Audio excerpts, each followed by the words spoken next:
You ever wonder if an AI could just look at its own work, spot a mistake, and then just fix it? I mean, it sounds a little like science fiction, right? But today, we're going to dig into a really cool technique that lets large language models do exactly that. They can improve their own answers, all without needing any new training. So let's get right into it. The huge challenge with AI right now is this. Making these giant models any smarter usually means you have to retrain them completely, and that costs millions of dollars, takes months. It's just this massive bottleneck. So the big question is, come on, there's gotta be a better way, right? And this is where the idea gets really slick. Instead of that huge, expensive retraining process, what if the AI could just teach itself? Seriously, what if it could just spit out an answer, take a look at it, find the weak spots, and then just make it better, all on its own? And that brings us to our first big idea here. How do you get a smarter AI without having to do all that retraining? We're going to look at a whole family of techniques that do exactly that. Okay, so the fancy term for all this is inference time scaling, but really it's a super simple trade-off. All it means is you let the model spend a little more thinking time when you ask it a question, that's the inference time part, and in return you get a much better, more accurate answer. More compute time for a better result. Simple as that. So how do we actually do this? Well, there are a few ways, but we're going to zero in on one that is particularly powerful. Let's meet the real star of the show today. Self-refinement. All right, so you can see there are a few different ways to tackle this. A really popular one is called self-consistency. You can think of it like asking the AI to brainstorm like 10 different answers, and then you just pick the one that shows up the most, a majority vote. But self-refinement, it's completely different. Instead of just spraying out a bunch of options, the model makes just one answer, then it critiques its own work, and then it improves it. It's this focused, iterative loop. Let me put it this way. Self-consistency is kind of like writing 10 totally different first drafts and just picking the one that seems most popular. Self-refinement is more like being a great writer.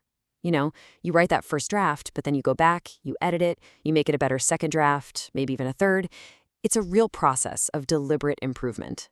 Okay, but wait a minute. This brings up a huge question, right? For an AI to improve its own answer, it has to know if the new version is actually better. And that brings us to the secret sauce that makes all this possible, scoring.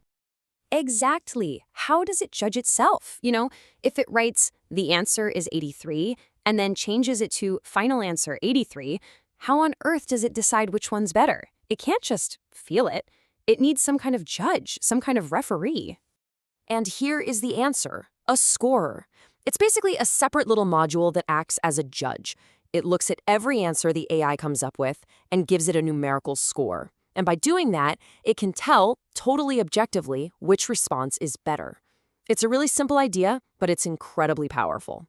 So, how does this scorer actually work? Well, there are two main ways. The first is what's called a heuristic score, which is basically just a simple checklist of rules. The second way, and this is the really powerful one, is based on the model's own gut feeling. We literally measure its internal confidence in the answer it just gave. Let's break these two down, okay? We'll see how they actually work, and we'll start with that simpler, rule-based approach first. The heuristic score is just beautiful in its simplicity. It's literally just a set of rules. For instance, we can give the model points if its answer is formatted nicely, with the final number in a neat little box. We can give it points if there is a number in there at all.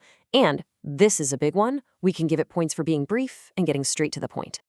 And this chart here shows that brevity reward perfectly. See? A really short answer gets a big bonus. But as the answer gets longer and longer, that bonus starts to shrink. And eventually, it's pretty much zero. The whole system is just designed to prefer efficiency. If you have two correct answers, the shorter one is going to win. Rules are great, for sure, but they're a little rigid. What's way more powerful is to just ask the model itself, hey, how confident are you in this answer? And this, my friends, gets us into the super fascinating world of probabilities. Okay, so here's the core idea. For every single word it writes, the AI is calculating the probability of what the next word should be. It's like a crazy powerful version of the autocorrect on your phone.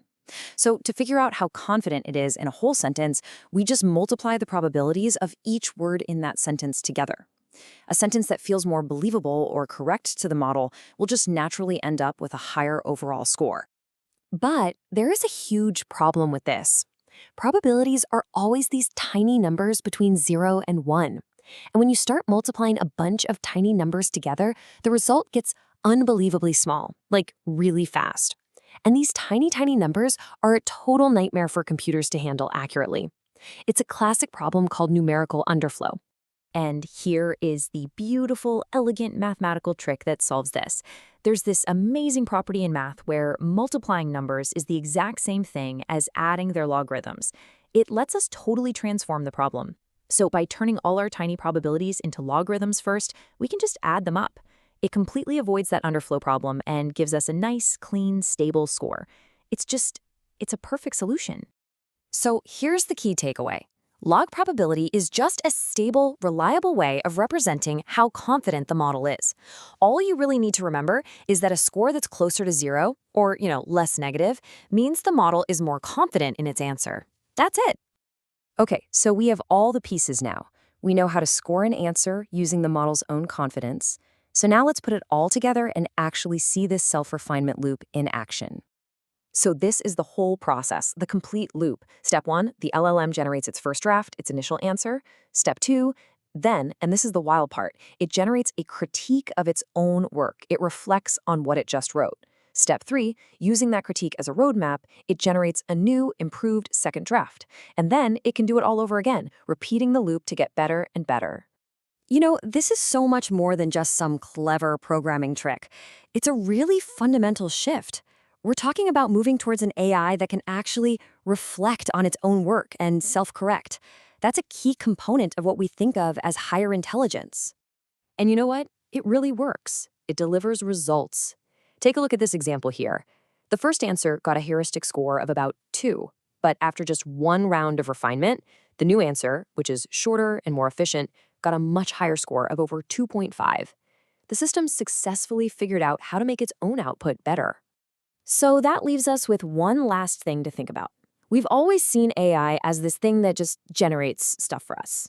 But what happens to our world and to the very nature of intelligence itself when an AI is not just a generator, but also its own best critic?